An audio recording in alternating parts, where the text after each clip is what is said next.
আওয়াজ দিয়ে বলেন না সুবহানাল্লাহ। ইমাম বুখারী রাহমাতুল্লাহ আলাইহির মা ডাক দিয়ে বললেন, বিবি স্বামী, তাহলে যেহেতু ফজর আজান দিতে এখনো দেরি আছে, অনেক সময় এখনো বাকি, আসেন না আমরা দুইজন বাবা মা মিলিয়া, স্বামী আর স্ত্রী মিলিয়া, আল্লাহ নবীর হাদিসের মধ্যে দেখেছি নবী বলেছে, কোন মা বাপ যদি সন্তানের জন্য আল্লাহর কাছে দোয়া করে, আল্লাহ পাক মা বাবার দোয়া কবুল করেন সন্তানদের জন্য। জোরে কোন সুবহানাল্লাহ। ইমাম বুখারীর বাবা ডাক দিয়ে বললেন, কি দোয়া করব বিবি বলো না।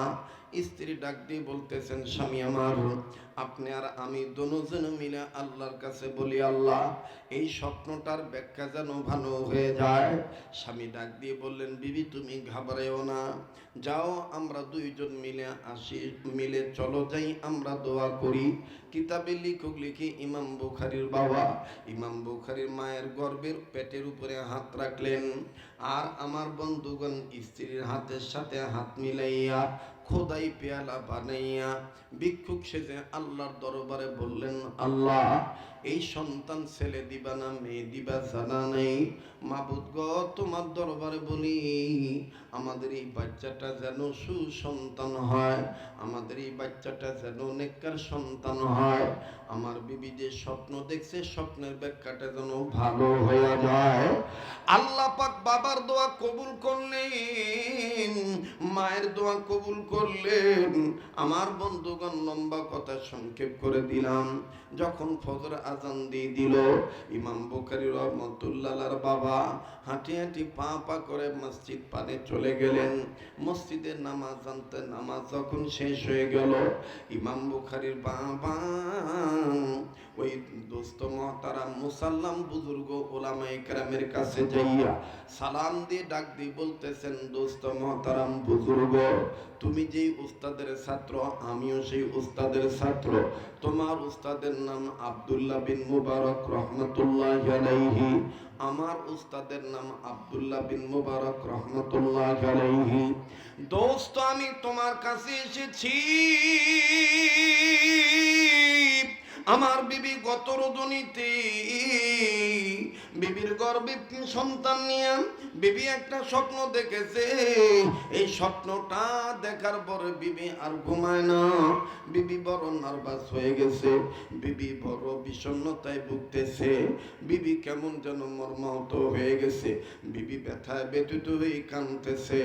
বন্ধুরে তোমার কাছে এসেছি স্বপ্নের ব্যাখ্যা ভালো না মন্দ একটু জানার জন্য। এবার মুহতারাম বুজুর্গ উলামায়ে কেরাম ডাক দিয়ে বলতেছেন, দোস্ত আগে স্বপ্নের কথাটা একটু বলো তো দেখি। এবার ইমাম বুখারীর বাবা ডাক দিয়ে বলতেছেন, দোস্ত আমার বিবি স্বপ্ন দেখছে, বিবির গর্ভের পেট 12 বার উঁচু হইয়া যায়, একটা বারের জন্য নিচে নামে না। এখন বলো তো দোস্ত স্বপ্নের ব্যাখ্যা ভালো না মন্দ?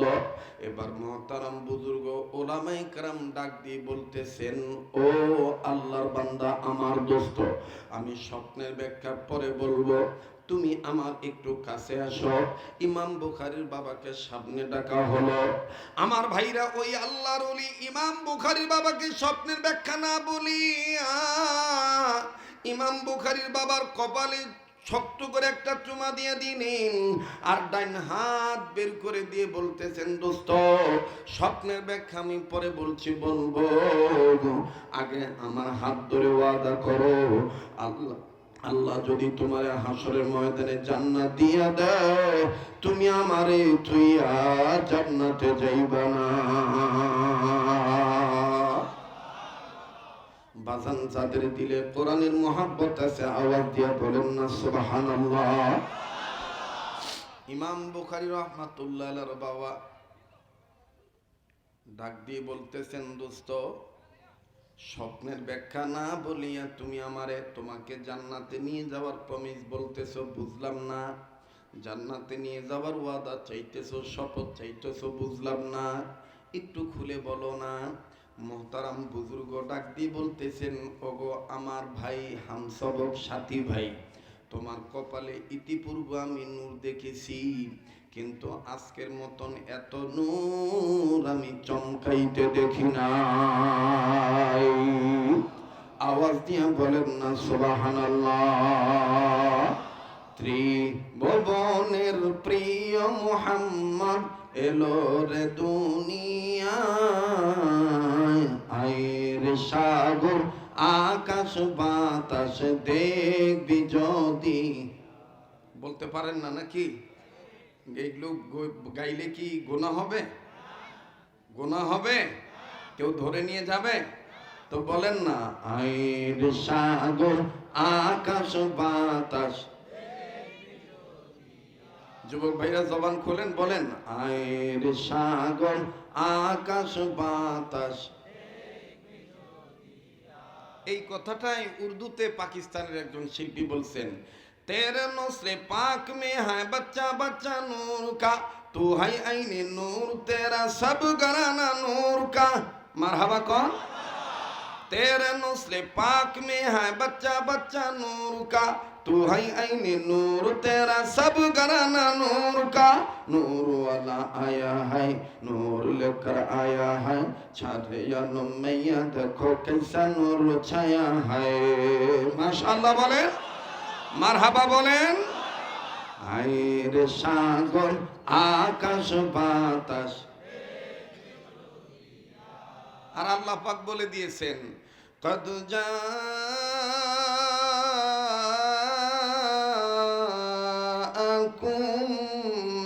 মিনাল্লাহি নূরুন ওয়া কিতাবুন।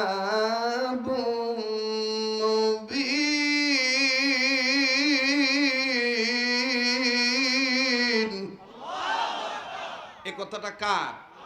বলেন না কার? এটাই কাজী নজরুল ইসলাম। কাজী নজরুল ইসলাম সব লাইনের কবি ছিলেন। তিনি বিদ্রোহী কবি ছিলেন, মুজাহিদ কবি ছিলেন, ইসলামী আন্দোলন কর্মী ছিলেন, আবার সুফিবাদের কবিও ছিলেন। সুবহানাল্লাহ বলেন। আবার নবীর আশিকও ছিলেন। কথা বলেন ঠিক কিনা? দুইজন দুই কবি ছিলেন। কিন্তু হতভাগা আমরা, যাকে মেডেল দেওয়া দরকার তাকে মেডেল না দিয়ে থুইছে আকাডারে। কথা কয় না, জোরে কথা কয় না। কপাল ভালো, রবীন্দ্রনাথ ঠাকুর বিগত আওয়ামী লীগ সরকারের আমলে বাচ্চা ছিল না। যদি বাচ্চা থাকতো তাহলে কোদাল দিয়ে দাড়ি সাচ্চা জঙ্গি মামলায় জেলখানায় ঢুকে রাখতো, আয়না ঘরে রেখে দিত। কথা বলেন ঠিক কিনা? আমার বন্ধুগণ, এখন তো কথা বলতে সমস্যা নাই। কথা কয় না, সমস্যা আছে কোন? এই দেশটা কিন্তু রামবাম, চ্যাটার্জি, মুখার্জি, গঙ্গোপাধ্যায়, চট্টোপাধ্যায়, হরিদাস পাল, লেন সেন, মমতাজ, আউল বাউল, আনজুটি গানজুটি, ওয়াটওয়ালা, জটওয়ালা, চটওয়ালাদের একার দেশ না। এই দেশটা মূলত মুসলমান, কালমাওয়ালা, ইমানওয়ালা, টুপিওয়ালা, দাড়িওয়ালা, মাদ্রাসা মসজিদ ওয়ালাদের দেশ। কথা বলেন ঠিক কিনা? নারায়ে তাকবীর। আমার ভাইরা, আমার বন্ধুগণ, শ্রীপুর মানুষ আমার ভক্ত, কিন্তু আমার কপাল খারাপ, আমি শ্রীপুরের ভক্তদেরকে ধরে রাখতে পারি নাই। কেন? আমার এই অঞ্চলে আসাটা এখন অনেক কষ্ট হয়ে যায়। আর আমার বন্ধুগণ, আমার ভাইরা, শ্রীপুরের মানুষ অনেক আগ থেকে আমাকে মহব্বত করেন একমাত্র কার জন্যে? আল্লাহর জন্য। যারা বলেন কার জন্যে? আল্লাহর জন্য। বিগত জীবনে তো এরকম অনেক ছিল, আমরা কথা বলতে পারি নাই, বাক স্বাধীনতা কেড়ে নেওয়া হয়েছিল, তুলতুলা মার্কা ওয়াজ করতে হয়েছে, তেল মালিশ করা, গপ্প করা হয়েছে। একবারে সংসদ থেকে শুরু করে মসজিদ পর্যন্ত, ওয়াজ মাহফিল পর্যন্ত, বিভিন্ন পীরের দরবার পর্যন্ত ইন্ডিয়ান পাম ডাউন লাগছে। কথা কয় না? বাংলাদেশি সরষের তেলের খাওয়া ছিল না, ইন্ডিয়ান পাম অয়েলের খাওয়া ছিল। সংসদে পর্যন্ত ইন্ডিয়ান পাম দিয়া আমার বন্ধুগণ এমপিরা স্পিকারের ভুলাইতো, প্রধানমন্ত্রীর ভুলাইতো। আমার বন্ধুগণ, কষ্ট হইতেছে নাকি আপনাদের? তো কবি দুইজনই ছিল, কাজী নজরুল ইসলামও কবি ছিলেন, রবীন্দ্রনাথ ঠাকুরও কবি ছিলেন। কিন্তু আফসোস, রবীন্দ্রনাথ ঠাকুরের এখন আর একটা মুখোশ এখন নিয়ে ফেলাইছে বাংলাদেশের কিছু বয়াতি লালনের উপরে। কথা কয় না, আস্তে কথা কয়, জোরে কথা কন। কার উপরে নিয়ে ফেলাইছে? লালনের উপরে। লালন কোনোদিন মুসলমানদের ধর্মীয় গুরু হতে পারে না। আমি তার জীবনী নিয়ে লেখাপড়া করেছি। সে মুসলমান না, হিন্দু না, বৌদ্ধ না, খ্রিস্টান, এ পর্যন্ত খুঁজে পাওয়া যায় নাই। তো যার ধর্মের ঠিক নাই তার তো মনে হয় সম্ভবত পিতামাতারও ঠিক নাই। তো সে আবার মুসলমানদের আধ্যাত্মিক গুরু হয় কিভাবে? কথা কয় না। মুসলমানদের আধ্যাত্মিক গুরু হয় কিভাবে? লালন কোনোদিন মুসলমানদের আধ্যাত্মিক গুরু হতে পারেন না। মুসলমানদের আধ্যাত্মিক ধর্মীয় রাহবার একজন, এক নেতা, বিশ্ব নেতা নবী মুহাম্মদ রাসূলুল্লাহ সাল্লাল্লাহু আলাইহি সাল্লাম। আর কিয়ামত পর্যন্ত এই নবী আর আসবে না। নবীর রূহানি সন্তান হক্কানি ওলামায়ে কেরাম ওয়ারাসাতুল আম্বিয়ারা হলো মুসলমানদের রাহবার। কথা বলেন ঠিক কি না? উম্মতের দ্বীনি রাহবার ওলামায়ে কেরাম ওয়ারাসাতুল আম্বিয়া। কিন্তু আফসোস, বিগত সময়ে দেখা গেছে আলেমের নাম নেওয়া যায় নাই, খালি তাকে তাকে আসছিল। সাইদি সাহেবের নাম নেয়নি বক্তারা। দেলোয়ার হোসেন সাইদির নাম নিছে তো বক্তা শেষ। বাতি বন্ধ করে বক্তার বলান লাগছে। কথা কয় না। কয়েক বছর ছিল সাইদি সাহেবের নাম নেওয়া যাইত না, পরে আবার কি হইলো, মামুনুল হকের নাম নেওয়া যাবে না। কেন? বলে এরা জাতির কুসন্তান। আসলে যারা জাতির কুসন্তান মনে করত, তারাই আজকে জাতির কুসন্তান হয়ে গেছে। আর জাতির সুসন্তানেরা বুক ফুলিয়ে ইমান ইমারতের অন্তন্ত্র প্রহরী হয়ে বাংলার জেন্দা শাহজালাল হয়ে ঘুরে বেড়াচ্ছে। ঠিক কিনা বলেন আমার বন্ধুগণ, আমার ভাইরা? তাহলে বলেন কোরআন দামি না বেদামি? আবার বলেন দামি না বেদামি? তো ইমাম বুখারীর বাবাকে মোহতারাম বুজুর্গ ডাক দিয়ে বলতেছে, দোস্ত তোমার কপালে আগেও নূর দেখছি, কিন্তু এরকম নূর দেখি নাই, আজকে যে নূর দেখতেছি সুবহানাল্লাহ। আর তোমার হাত ধরে জান্নাতে নিয়ে যাওয়ার ওয়াদা নিলাম, এই কারণে আমার দিল বলে তোমাদের পরিবারে যে সন্তানটা আসতেছে এই সন্তানটা নূরানি সন্তান হবে, জান্নাতি সন্তান হবে। তো আল্লাহ তো ইচ্ছা করলে জান্নাতি সন্তানের উসিলায় বাপ মাকে জান্নাতও দিয়ে দিতে পারে। এই জন্য দোস্ত আমি তোমার বন্ধুত্বের খাতিরে তোমার কাছে দাবিটা আমি করেছি, আল্লাহ যদি তোমাকে জান্নাত দেয় তাহলে তুমি আমার থুইয়া জান্নাতে যাইবা না। ডাক দিয়ে বলতেছে, ঠিক আছে ইনশাআল্লাহ, আল্লাহ যদি তোমারে জান্নাত দেয়, আমারে জান্নাত দেয়, তাহলে আমি তোমারে থুইয়া যাবো না। আর তোমারে যদি আল্লাহ জান্নাত দেয় তো তুমি আমার হাত ধরে ওয়াদা করো তুমি আমারে থুইয়া যাইবা না। এবার দুইজনের হাত ধরে ওয়াদা দিছে, আন্নাসু লিন্নাস। সুবহানাল্লাহ বলেন।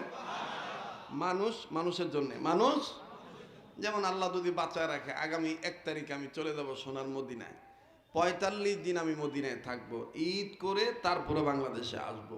তো আমি মানুষ হয়ে, আপনারাও মানুষ, আপনারাও মুসলমান আমিও মুসলমান, দিনী ভাই হিসেবে বন্ধু হিসেবে ওয়াদা দিতেছি, আপনাদেরকে বলবো না ইনশাল্লাহ। আপনাদের পক্ষ থেকে রমজান মাসে আমি রাসূলুল্লাহ রওজা পাকে সালাম পৌঁছায় দেব ইনশাল্লাহ। বলেন আপনারাও ওয়াদা করেন, আমাকে ভুলবেন না। রমজানের আগে, রমজান মাসে রোজাদাররা ইফতার নিয়ে যদি দোয়া করে, রোজাদারদের দোয়া আল্লাহ ফিরিয়ে দেয় না। ইফতারের আগে দোয়া কবুল হয় কি না? তো ওই সময় আপনারা আমার জন্য দোয়া করবেন, আল্লাহ যেন আমাকে মাফ করে দেয়, আমাকে যেন কবুল করে। পারবেন না ইনশাল্লাহ? আর আমিও আপনাদেরকে ভুলবো না, আপনাদের পক্ষ থেকে আমিও রাসূলুল্লাহ রওজা পাকে সালাম পৌঁছে দেব ইনশাআল্লাহ। নারে তাকবীর, নারে তাকবীর। আল কোরআনের আলো, কোরআন হাদিস যেখানে, আলেম ওলামা যেখানে, নারে তাকবীর। কষ্ট হইতেছে আপনাদের? তো এবার ডাক দিয়ে কয়, দোস্ত ওয়াদা তো দিলাম, এখন কও স্বপ্নের ব্যাখ্যা ভালো না মন্দ? তো বুজুর্গ ডাক দিয়ে বলতেছে, দোস্ত এত অস্থির হইছো কে? স্বপ্নের ব্যাখ্যা ভালো না মন্দ আমি বলবো তো, কিন্তু আমার আর একটা কাজ লাগবে। বলে কি? কয় স্বপ্নের ব্যাখ্যা যেন অতি সহজে করতে পারি, এই জন্যে তোমার কাছে জানতে হবে, তুমি আর তোমার বিবি এই বাচ্চা পেটে আসার পরে, বাচ্চাটার প্রাথমিক অবস্থা বোঝার পরে, তুমি আর তোমার বউ দুইজন মিলে এই বাচ্চাকে উদ্দেশ্য করে আল্লাহর কাছে কি কি দোয়া করছিলা। আমার ভাইরা, আমাদের দেশে তো এখন দেখবেন বাচ্চা পেটে আসলে জামাই বউ দুজনে মেডিকেলে আগেই যায়, যে আলট্রাসাউন্ড করে, কইরা রিপোর্ট নেয়। যদি মনে করেন যে রিপোর্ট পায় পোলা হইব বা মাইয়া হইব, তাহলে দেখবেন জামাই বউ আগের থেকে একটা হ্যাক নিয়ত করে, পোলা হইলে ইটালি বানামো, ফ্রান্স বানামো, কথা কয় না, কুত্তু আর বুত্তু, এটা কি মরবো না বাঁচবো এদিকে খেয়াল নাই, ঠিক না? তো ইমাম বুখারীর বাবা ডাক দিয়ে বলতেছেন যে দোস্ত তুমি তো সাংঘাতিক ধরনের পেচুক মানুষ, আমার গোড়া বাইর করা লাগবো না? গোড়া বাইর না করলে তো আমি স্বপ্নের ব্যাখ্যা বলতে পারবো না। যেমন মুসা নবী আল্লাহকে বলতেন, দেখেন পয়গম্বরদের মধ্যে কিছু পয়গম্বর ছিল সরল আর কিছু পয়গম্বর ছিল খুব চালাক। যেমন বাবা আদম ছিল খুব সরল, বাবা আদম রে আল্লাহ কইছে গন্ধম গাছের কাছে যাইও না, বাবা আদম সরল মনে কইছে আচ্ছা। এইটা যদি খালি মুসা নবীরে কইতো তাহলে মুসা নবী গার্তারা মুই করে কইতো গেলে কি হইব, কথা কয় না? সরল আর চালাকের মধ্যে পার্থক্য আছে না? মুসা নবীরে আল্লাহ যদি কইতো তুমি গন্ধম গাছের কাছে যাইও না, তখন মুসা নবী কইতো গেলে কি হইব, আল্লাহ তখন কইতো যে গেলে এই এই হইব, শয়তানি ওয়াসওয়াসায় পড়বা, ঝামেলা হইব। তখন মুসা নবী আবার কইতো তাইলে এত যদি ঝামেলা হইব তো বানাইছো কে? মুসা নবী দিয়া কথা, কথা কয় না? আমার বন্ধুগণ, আমার ভাইরা, তো আল্লাহু আকবার, কষ্ট হইতেছে আপনাদের?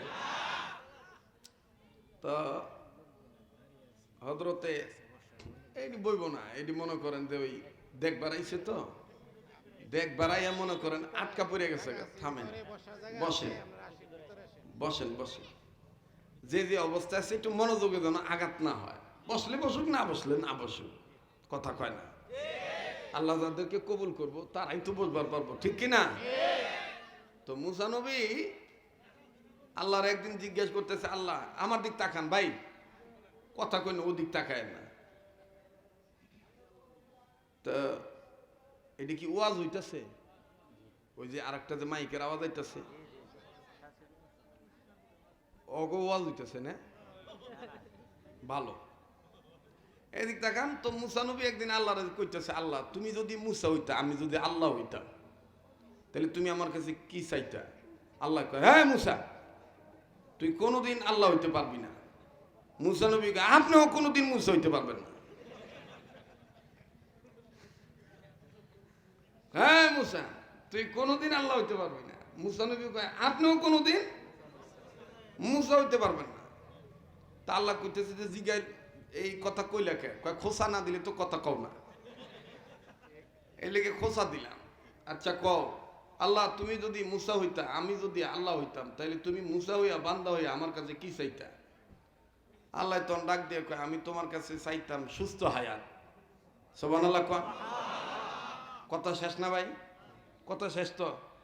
এরপর দেন মুসা নবী কি পেছেন নবী, ডাক দিয়ে কয়, আচ্ছা আল্লাহ সুস্থ থাকবার গেল তো ভালো খাওন লাগবো, তাই না? আল্লাহ কহ, কয় তাহলে তুমি আমার কাছে ভালো খাওনটা, কোন খাওনটা খাইবার সেইটা? আল্লাহ কয়, মুসা আমি খাই না তো। আমি জানি তো, আমি জানি তো। তারপরও জিগাই লিখে কয় যে খোসা দিলাম, খোসা না দিলে কথা হয় না। তা আল্লাহ ডাক দিয়ে কয়, যদি আমি তোর কাছে খাইবার চাইতাম তাহলে দুধ চাইতাম, দুধ খাইতে চাইতাম। সুবহানাল্লাহ।